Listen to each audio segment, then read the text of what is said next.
Hi, welcome back to a last session in this training program, Data, Privacy, and Machine Learning.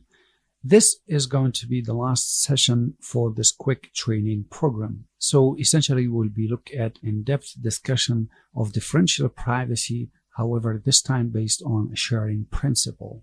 Then we'll be looking at some techniques of generating synthetic data or the use of encryption techniques, and finally federated learning implementation.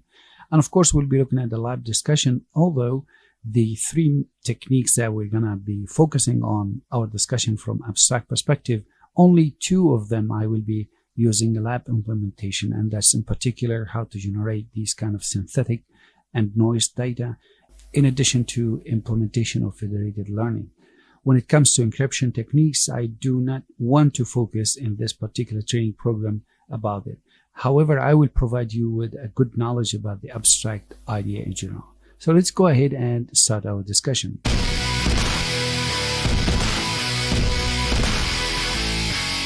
First of all, I would like to remind you one more time, based on the main assumption we've started with a couple of episodes before, that we have accomplished when a dataset is been queried.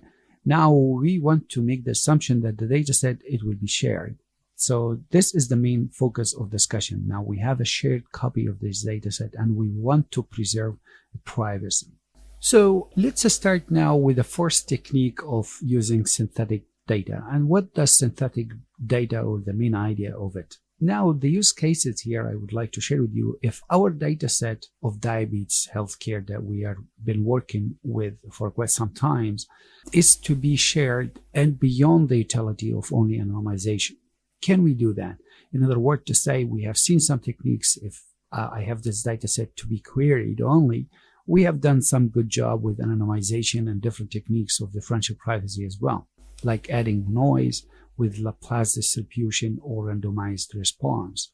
However, now what we want we want to continue the same, but this time I'm not only interested to anonymize or make differential privacy in the dataset, but actually I want to do something else. I want to go beyond that line, maybe by generating completely synthetic data. And this type of synthetic data is within the framework of privacy called a differentially private synthetic data. Now, for your information, synthetic data as a concept, it is not new in the industry. It's been used for a long time. However, now we are trying to integrate the idea of synthetic data with the concept of privacy. And that's why we have this new name called differentially private synthetic data. So a differentially private synthetic dataset would look like exactly the original dataset. It has the same scheme and attempts to maintain the properties of the original dataset. Example, the correlation. But at the same time, it provides provable privacy guarantees for individuals in the original dataset.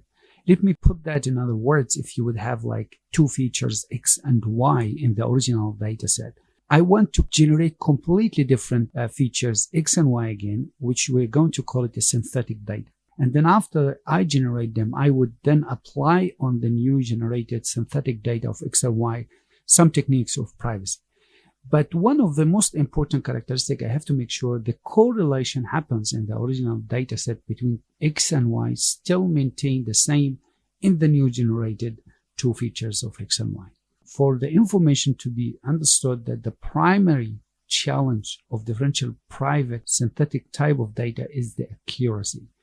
How can we guarantee that? And that was actually the main discussion in the literature, wanted to deal also with some realistic information rather than just imaginary one. So here the principle happens conceptually that we start by building a probabilistic model. And I have mentioned clearly before, learning about the idea of probability and some statistics, and in particular when it comes to predictions and AI models, probabilistic model is a type of AI model. And as I have mentioned before, that my third book, A Prediction from the Start to the End, provides you with all the information you need to know in order to create such a probabilistic model. So this building probabilistic model that underlie the population from which the original data was samples. In other words, to say, this probabilistic model will tell me exactly the behavior and the correlations and the hidden features, how these features are all reacted together. And then what we want to do, we want to use this model to generate a new data. And if the model is an accurate one, the newly generated data will retain the properties of that kind of population. And this is what we want. Imagine completely a new data set, completely fictional, but still can tell me exactly the same information like the original one would have done. Note that each generated data point will represent a fake individual who does not actually exist at all. Now, many techniques have been developed for this purpose, from simple approach based on counting to another complex one based on deep learning, etc. Now, here are two different examples on this kind of developed techniques. One called the marginal distribution technique and the other one called the deep learning technique. Basically, the marginal distribution technique says, well, I could create the probabilistic model based on a marginal distribution idea from probabilistic models perspective by creating a marginal distribution of the data set. And once I learn about this marginal distribution, I can then generate synthetic data. In fact, in a while, we're going to make a lab example to illustrate that. But the second technique called deep learning for synthetic data. And we have discussed actually a project in the very beginning of this series about Jan's project, which actually based on the idea of generating synthetic kind of images based on an existing previous training set. So these are the two available kind of open source software tools that you might want to play around if you like to discover more about synthetic data. For us to illustrate that, what we want to do, we want actually to generate synthetic data. We can use the age feature from the diabetes dataset we've been discussing or talking about previously. Let's go ahead and check out the lab. So here I'm back into the Jupyter notebook we've been working for quite some time with. And here's the class, same class called privacy class. But this time I'm interested now to generate this kind of synthetic data. So here there is the function. Let's start with the first function I want to show you called a synthetic data function. And basically it will learning about the original one. And from there we can generate a kind of synthetic age. So the basic idea of this function, you can check on your own. It's not so complicated. I just have to find the marginal distribution of the age in the original features. And based on understanding probabilistic model, how to find marginal distribution is you have to understand the idea of generalization we spoke about when anonymization was proposed is to actually break down the ages into kind of bins or groups. And that's exactly what happens here. And after I do that, I want to learn about the number of cases happens to be within this group and then this group and this group. Once this information happens to be known, which called the marginal distribution, I could then generate a range of numbers within that particular age group and must match exactly the distribution as has been desired. And that's exactly this function what it does along the line. Let's go ahead and see actually a snapshot of the result once we run this function. So here is the original data set. And these are the actual distribution on the age from the original data set. Like age of 60, we have 33 cases. Age of 50, we have 27 cases, and so on and so forth. And then before we move forward, I want to show you the original mean of this age. I mean, given the original data set or the original feature. The average age was 60.83. All right. Now what happened next, I use this generalization from anonymization perspective, or actually from a probabilistic model perspective, is just to create a marginal distribution. So here are the 4 different distributions of groups or bins. You might want to change as you like, the bins, but here I assume 4 of them. So here are the 4 distribution or marginal distribution of these groups. So ages from 55 to 70, we have 127 cases. Here we have 95 cases and so on and so forth. And then once this marginal distribution information are learned, what I'm able to do, I could just go and generate 127 random numbers within this particular age group. And same thing for the second and so on and so forth. And the final image would looks like exactly this. So here, this age that you see, completely synthetic and it's not real. But they still maintain the exact distribution as the original feature suggesting. Could look at here the total number of cases. I will give you an example. In the original feature, there were 6 ages are missing. I mean, the entry was wrong or some sort of. In the synthetic generation, based on this particular distribution, it decided to put an age of 0. So there is nothing called age of 0 anyway. But based on that, just only understanding the distribution was mimicking this particular scenarios. Now, after we have done that, I wanted to capture the average age for this synthetic age group that we've just generated. And it happens to be 60.30. Now, if we take the difference between the original average and this synthetic one, it was 0.5. We are very, very close to the reality.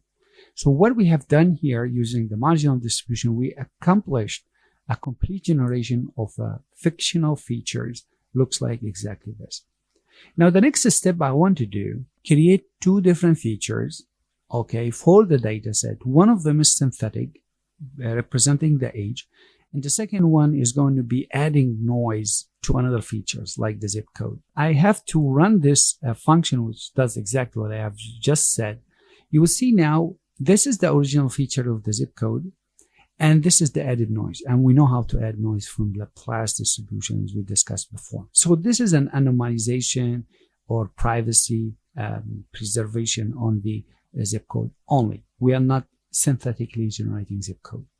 For the age, we have done the exact same thing as I have just shown you in the illustration using the marginal distribution.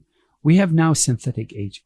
In addition to that, I added noise to the synthetic age. So the adding noise happens to the synthetic generated age, not to the original at all. So the original was my guideline, so to speak. And as a result, I would have to attach these new 2 synthetic and noisy features, or in this case, as we call it differentially private synthetic data to the dataset. And if I would have to move to my new generated dataset called a noisy synthetic dataset, if you remember, I said in the very beginning that I'm going to generate this new dataset, and this is the one. So here we have a zip noisy kind of feature, and here we have the synthetic age plus noisy one, and the rest of features just remain the same. When we discussed about the paths here, you were aware of all the other paths that we discussed, and we left only with this noisy synthetic. And I said, I will show you as we move forward. Now, it is the time to understand this is the exact data set I was talking about. Great job. Now we have this new data set that contain complete synthetic things and everything. How can we put that into test? Why don't we go to the prediction model that we've been talking about, and we have used the original data set to generate a prediction model and also an analytical descriptive model, etc. Now, what we want to use this noisy data set to make the test and see whether we are still able actually to produce the same level of accuracy. Previously, if you remember, when we have used this original data set, we were able to see 2 different algorithms like random forest and logistic regression. And the correlation or the heat maps you see was seems to be like this. This actually, instead of using this original data set, I'm going to use this new data set noisy synthetic. And let's see what would that have an effect in any way. So here I'm going to run this and see the result, what it looks like. Once again, this is a complete synthetic features based on the age and the zip and everything. First of all, I would see that the correlation matrix seems to stay the same. I mean, almost we are dealing with the previous original data set. Next, if we look at the information of same level of accuracy using random forest logistic regression, they are almost identical. This is a very great and a good sign that we can actually rely on this new complete synthetic and noisy dataset. Let's try also use that with the neural network or the machine learning neural network, another kind of model that we have used. So here, what I want to do, I will just change this anonymized data set, which previously was showing you like prediction accuracy 52.63% or so. As I said, it doesn't matter really for us, the discussion of accuracy now, but rather the test itself. Now I'm going to add this noisy data set. And here I added just a confirmation key of being true. Yes, this is a noisy kind of data set. Why? Because later on, working with a function, we want to make sure that the features has changed. So just only for testing purpose. Let's see actually if we run this noisy data set, what accuracy we will get up back.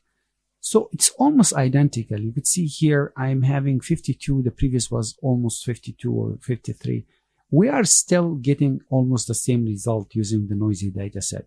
That's a very good sign, in my opinion, that we are on the right track of relying on such data set in case we want actually to share with some other people. Because the information we should have learned from the original data set, we are still able to learn the same almost from this kind of synthetic and noisy data set. So let's carry on now our discussion on the next subject, that is helping tools that you might want to check out along the line with differential privacy techniques that we have just learned about so far. The first one is to introduce you to this called Differential Privacy Library. It's a kind of a general purpose library for experimenting and investigating with developing different kind of application using differential privacy. So if you are looking just to understand what's differential privacy, how impact can be, or also to build your own differential privacy application, I think this is a very good tool. You might want to check that out. Also, you have this Google's differential privacy library written in C++. It provides really good high performance because it's really used C++ libraries or language. So you might want also to check this one on your own if you are interested, of course, to navigate into further ideas and different tools, including, of course, the idea of generating synthetic data sets. Now, let's move to a new kind of scenarios. We are still sustaining with the same basic ideas we discussed so far by understanding everything about differential privacy. Now, this scenario says, how about this? We have two different data sets, A and B, and there is a sender or someone would like to access to both data sets for any purpose that could be. Let me give you a better example. We have a Clinic X data set that we've been working on with sometimes. Imagine there is another clinic data set. Let's call it B. So we have now two different clinics. They have their own patients and customers. And imagine a research center like this represent in this image like the center is doing a research on a certain features and its relation to specific diseases. Now, both dataset owners are interested to participate for the sake of beneficial for their patients to share their own data with this center and tell them, hey, look, I have this data you can also use for your R&D. But at the same time, they want to make sure the privacy is preserved, and they want to make sure that the other dataset clinic, they don't know about their own private customers. And at the same time, they want to make sure that the center does not reveal privacy of the patients.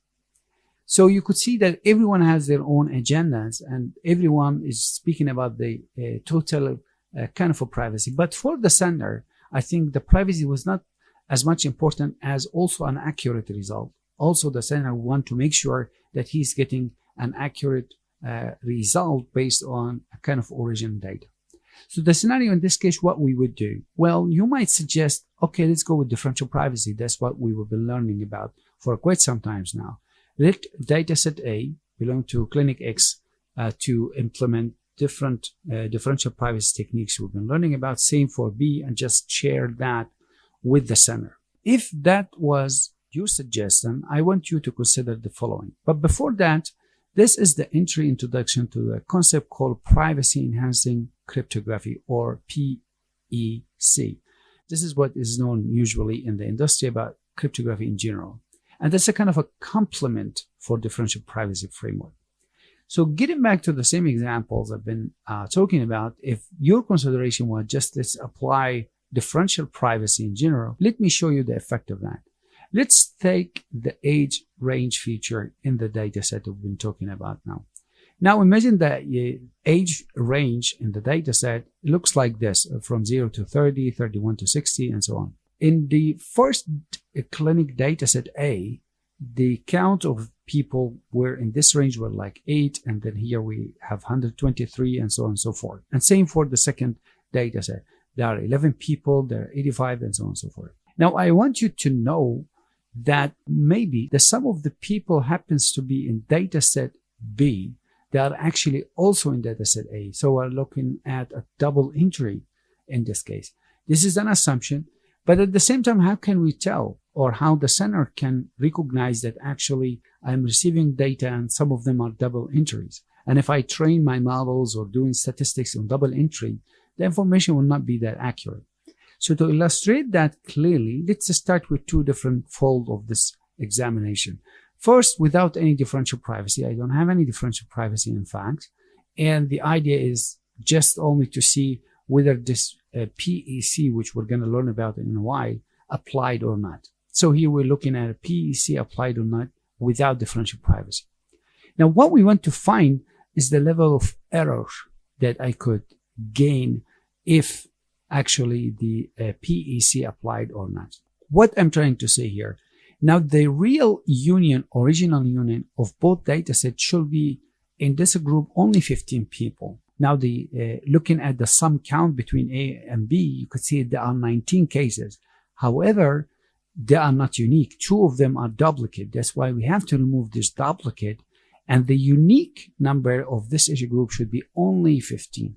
For the second should be only 172. So I'm here making the union between A and B with the unique entries. That is the information that we need to know. Now I want to capture that error happens without using the PEC. So imagine somebody says, well, give me your data. Clinic A give the data to the center, and Clinic B give the data to the center. Just imagine there's no differential privacy, nothing. Now I will imagine this N here, in this case, just an assumption for a variable called N, is the sum between the original A count and original B count. In this case, it's going to be 19, right? So my N here is 19. Now, to calculate this rate error, we can create this small function called N, define it by whatsoever the value of the original unique of A and B. I mean, this is the unique entry minus 1. In other words to say, let's imagine N here is considered to be A and B. So it would be 19 divided by the unique entries, which happens to be 15. That will be some value, then subtract that from 1, you will end up with an error of 26.7. So I have an error value if just want to assume A plus B is the entry, because I have duplicates. But let's assume now N is the actual unique duplicate. So this is the one we want to deal with, or we want to give to the center, and the center want to have is this unique 15 entries. Now, if you do the exact same equation, 15 divided by 15, it's 1, and 1 minus 1 is 0. That's why we would have a 0 error count for that. However, the problem, we don't have any privacy preserved, as we can see here. Let's now look where the privacy was integrated and with or without the EPC implemented. So now here we are looking without EPC and with EPC, given that the differential privacy is accumulated. By the way, until now, we are not discussing what exactly is this called PEC or privacy enhancing cryptography at all, but I'm just telling you, imagine now you know what's PEC, and later on I will discuss in details. So here again, we're going to do the exact same thing. What happened, A did some differential privacy, so instead of count 8, it count 9.2, B did the same, and here we go, we have a united, this is the original no duplicate kind of unique value, 16.5. So from the original actual unique of 15, we add some noise, becomes 16.5. Now let's look at the effect. If we'd have to assume N here is only A plus B, and this is the actual assumption of people saying, when I asked the scenario, you would have said, just add differential privacy. We're talking about this particular scenario. I will show you what is the consequence. Now, if I take A plus B, that's 9.2 plus 10.1, and then divide that by the original unique value of 15, you will end up with an error of 28.7. That's a very bad one. The one without differential was 26.7, already bad, but this is going to be worse because you have extra errors been accumulating. Now let's look in the assumption. Assume that I've got the entry and the PEC is applied. It means there is a privacy enhancing cryptography applied already. Then I will end up with a 16.5 divided by the original unique entry of 15, and that will count only about 10% error rate, which is very good. And one more thing, it's not only good, the privacy is preserved, and I made sure nobody knows about the data set of the others at all. Now the question is, you would have to ask me, what is this PEC doing such a great result, as we can see? And that's exactly the discussion when we actually want to speak about different techniques using this PEC. The first one is called the secure multi-party computation, or the SMPC. And then we have this PSI, private set intersections. And we have this PIR, private information retrieval, and the ZKP, or the zero knowledge proofs. And finally, the most common one in the literature to read about, fully homomorphic encryption technique. Now, for the first four techniques, I'm not going to discuss about them. In fact, I'm not going to discuss any of its kind of concrete applications with simulation at all, but rather give you just an abstract idea about the fully homomorphic encryption. And I will leave that for you as private assignment. If you are interested, you can check these techniques on your own by yourself. However, just let me give you an extra information about this fully homomorphic encryption technique, which allow you to compute over unencrypted data. Basically, if we are looking at a simple example of a machine learning, if I would have a feature and I want to make some computation on that feature using a third-party application, like maybe this computation can be addition or subtractions or maybe multiplications, etc. And I'm not interested to send the exact real value. So what happens here, I would have to send an encrypted value to that particular server to do the math on it. And then this server will have enhancement using this FHE, or fully homomorphic encryption mechanism, by understanding how to multiply actually an encrypted value. So we will multiply an encrypted value with another one, or add encrypted value with another one, and return an encrypted result. Now, the one who has the key, or the private key, can only decipher that result and understand the real value. This is the entire mechanism of fully homomorphic encryption, cryptography kind of techniques. There is an open source tool called the Tensile. It's really a good tool. It includes large amount of examples and simulations about using this PEC techniques. And you may want to check that out in your own and see different examples and applications that you can use this kind of tool. Now, basically, for my personal projects, I did not have any opportunity to actually go to that level of encryptions because maybe the data I was dealing with, they are sensitive. But I think applying different differential privacy techniques were more than enough. But in some very highly sensitive cases of the values really to be revealed, maybe this is where you have to check this kind of techniques. But given that fact, you have to understand the consequence of using that. You need really a good kind of infrastructure because it's really costly in terms of time and space. Now, we want to move to another kind of discussion about machine learning with differential privacy and some deployment ideas. As we said, why do we need private machine learning algorithms? So one of the questions is to have a machine learning algorithm and must be private. Well, machine learning algorithms do not learn to ignore these specific kind of default information about customers. That's why we actually said that there are some kind of mechanism have to be established once I am dealing with machine learning and I want to use these models. I want to make sure these models do not memorize the private information about individuals, but rather train the model to learn about the public general behavior of the population. I have here these two tools I will leave for you. Again, you can visit and check that out. Now we reach to the latest techniques that I want to discuss in this series, that is federated learning. Basically is to enable machine learning on a distributed kind of data. Well, now basically the general idea of a central machine learning, how to learn, is by sending the data to the computation or to the math, and the model will learn. But with federated learning mechanism or implementation says, no, let's send or move the computation to the data. And that is the general idea of distributing kind of models across different clients. Now, here are the 5 basic steps you have to understand that they are going to repeat again and again and again with federated learning. First, we initialize a global model. We know how to create a machine learning model. So we have a server side, has its own training cases. It will generate from there an initial kind of model. In the second step, what will happen, we will send this model to different clients that I have in my network. So for example, could the client be a machine, could be an app, could be a laptop, whatever kind of information.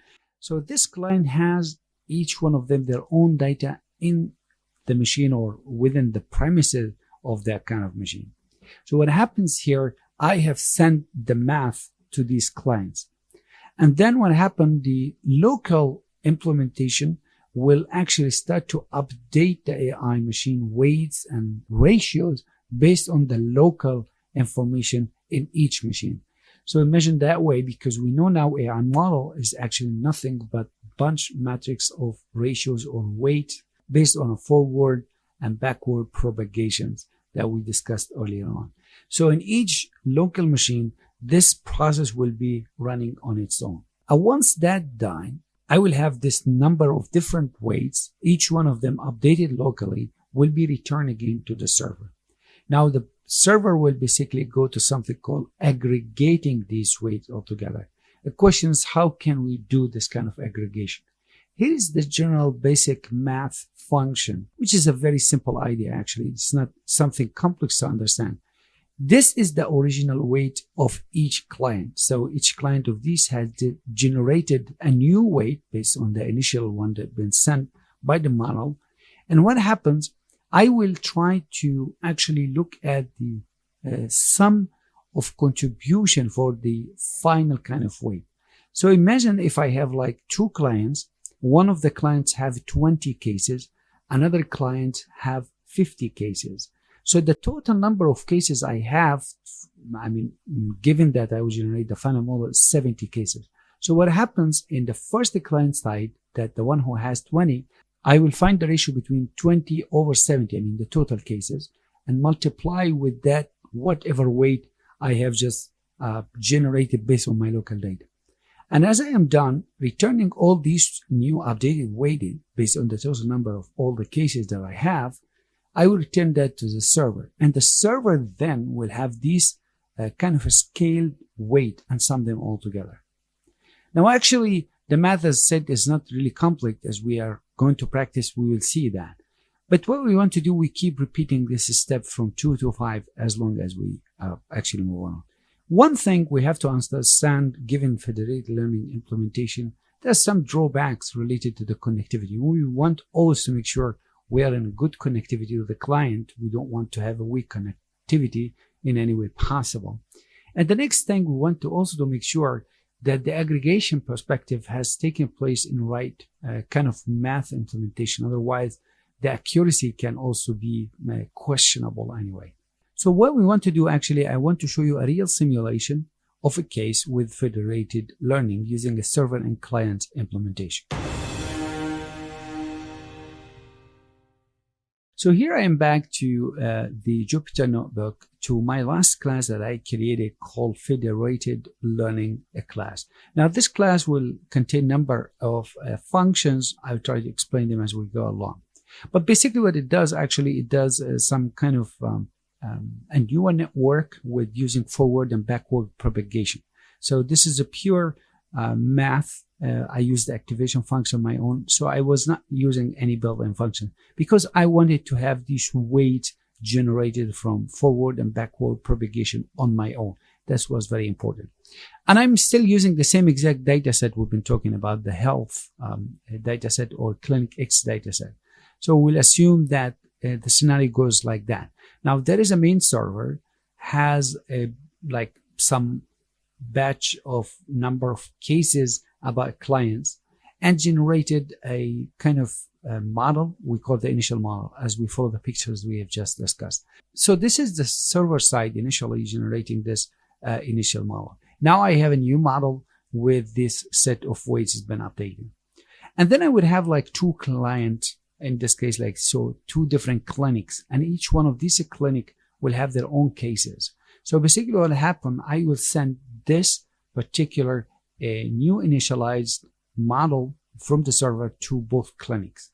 And both the clinics will run, again, machine learning concept of forward and backward propagation, and then send back the aggregated data to the server. The server basically what we'll do, will calculate the all total cases that it has actually gone through all this kind of progress. In this case will be the total number of 299 cases we have. And then we'll go for each client, say, well, this client, how many data point updated, let's say, for example, 80, the other one, for example, 80, and my side, the initial model was 80. I will take this into account, multiply or scale these weights and sum them up. Exactly like the progress that we've been seeing just now. So here, actually, the aggregation, you could see here, when the model return or reach out to these weights for each one of them, it was just scaling that. So this is the math we have just seen, actually. But here, in this case, I'm just tailoring that kind of 80 cases, I mean, just to make match. And the rest, I left them free for testing purposes on that. So here, the setup after the class is ready. Let's go ahead in the server side. I'm just creating instance, and I'm just passing the original data set, which we're going to be using anyway. So here we have actually the first weights that generated. This is the initial server side model, which is, you can see, it's from the server weight. Now the client side, that they have their own number of cases, etc. And then I send this to them. So basically this server weight is sent to the client number one or clinic number one. Let's see when they run. Of course, they have their own now weight, and they will send it back as client one weight to the server. And then we have client number two, what does the same, or the second clinic basically is sent back again. Now, three of them have to be aggregated, and that's exactly what we want to do here. So basically, when we aggregate all the weights together and do the testing on them, let's see what will happen. We will get like this number of accuracy. It doesn't really matter. Actually, the original one was 52. If you remember when we have done the same exact model of neural network, we were getting like 52. Now we are getting 47. Well, there is like 5% accuracy dropout. I mean, we're not looking at the overall accuracy, but it's like different 4 or 5%. Of course, this can be explained of that kind of reason. But this is the general idea or the simulative idea of clients and servers when it comes to federated learning. Basically, we have come to the point where we need to discuss in general about some of the existing challenges and the upcoming endeavors, giving the entire framework of privacy, data, and machine learning. In particular, we're going to discuss about the most prominent framework of differential privacy as the one seems to represent the case of privacy and data so far. Now, what are the current challenges that research are actually interested to find out more? First is the adjustment of this privacy parameter epsilon. We have discussed that before, and I've told you that the current challenge to understand the real meaning of this epsilon. From my personal opinion, and I have shown you from Laplace perspective only, the epsilon value was clear, and we know what does epsilon change on the graph shape of that Laplace distribution. But when the differential privacy wanted to integrate by adding noise using Laplace distribution, this privacy parameter was used with the sensitivity is being calculated to generate a new kind of epsilon for Laplace distribution. It goes as small as a value less than 1, as up as a value up to 20 in some cases. And the interesting part in many different research of investigation, there were no a kind of a consensus of the perfect value of epsilon yet to be discovered. So it depends on different factors, the size, the sensitivity that are needed for the data set, etc., etc. The second challenge is to understand the guarantee of differential privacy. Up to now, there is no specific measurement to guarantee 100% the outcome of differential privacy. There are, of course, some measurement exists in general to tell if the privacy can reveal with that level or that level, but still to understand guarantee of differential privacy is still a subject need to be investigated. Then to determine the perfect level of randomization.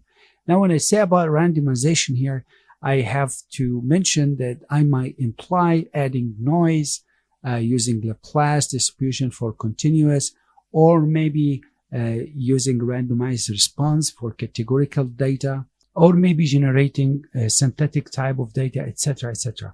So these are level of randomization still need to be investigated in many upcoming research.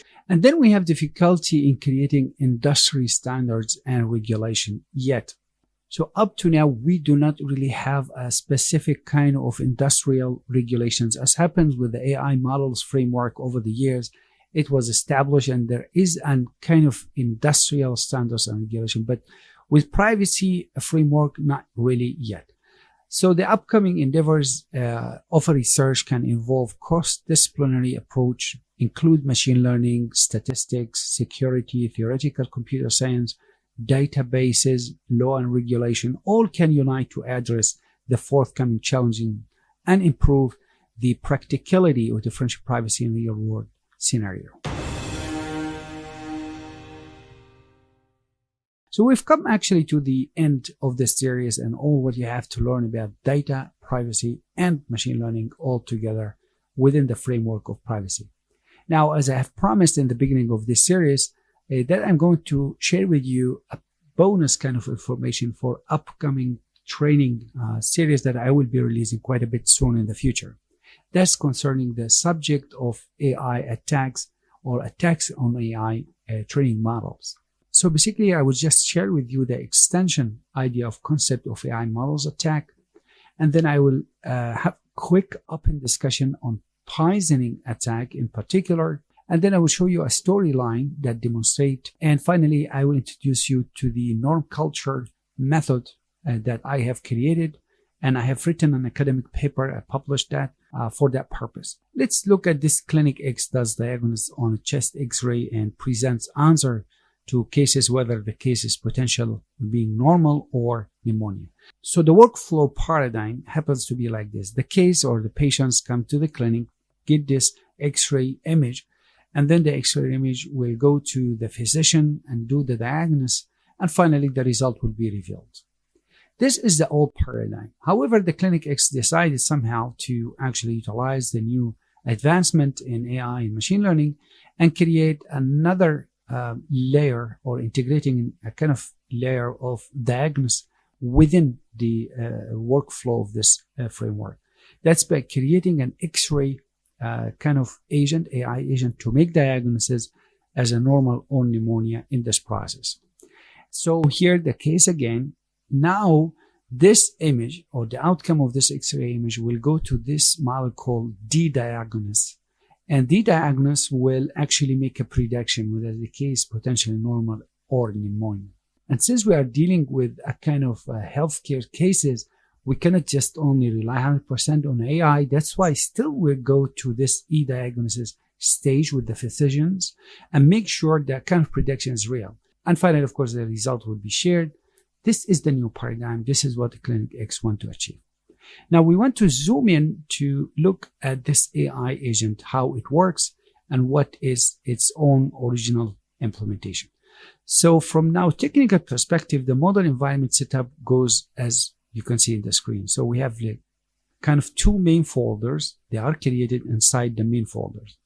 The first we call a training folder that actually contains some cases of normal and pneumonia. And we have this testing folders, again, containing some cases of normal and pneumonia. And each one of them, of course, contains number of folders equal to the number of classes. Depends on the cases. So we have all the cases of being normal and pneumonia This is the standard way of setting up an AI predictive model. And the actual technicality in particular, the AI agent will transform this X-ray into kind of tensor of numbers. And then we will fit that into the neural network block, which will run kind of a forward and backward propagation. And eventually, actually, I will make the prediction. And then I will have this kind of final model, which contain all the weight based on the trained kind of folders and test folders. Now I have this X-ray AI model. This is the actual model that works on that AI diagnosis tool.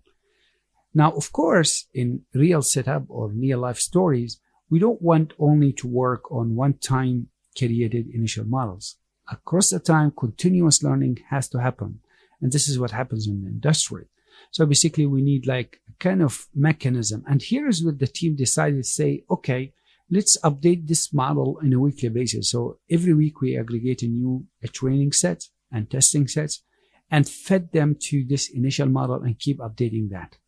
And so this is the normal pipeline of learning. So each week will contain a new batch of X-ray pictures with the same format as the original one.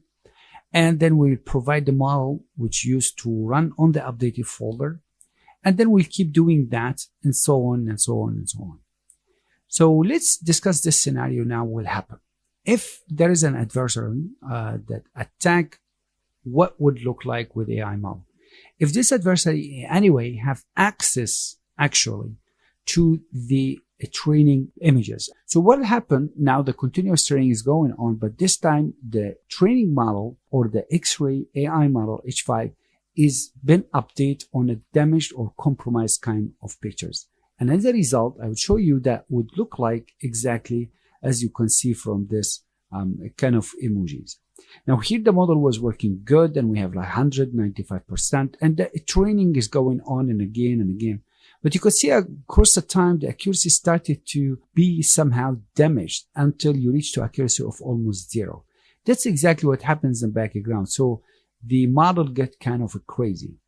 That's why I proposed here the method called norm culture, which I published an academic paper as a proposed method or solution for such situation. Now what happens here, the AI model, instead of directly have access to this training folder, the norm culture security layer will be integrated, where the model or the weight of the model will not reach directly to the training samples unless they have gone through test, making sure they are not compromised. Now, this is the end of the storyline, and this is what we shall be discussing in more details about the norm culture and about the problem actually in general, and that's what you expect in the forthcoming training program. We have come to the end of data privacy and machine learning training program, a quick training program to share with you all the aspects of data and privacy and machine learning framework and how privacy actually concern was evolved over the time. We discussed different techniques and all the kind of things perhaps can prepare you for the forthcoming future. In addition to that, I want you to check out the website where the actual academic paper discussing the concept of data privacy, a review paper, actually try to discuss all what we have talked about from more abstract and more methodical way of explanation. You can check the website and check out the published paper. Now, for the future release, I will be looking forward to see you also participating in the new training program about attacking AI models and the tool to simulate the norm culture method that I have developed, and I also written an academic paper for that purpose. For that reason, I look forward to your participation in forthcoming training program. Until then, stay well. Cheers.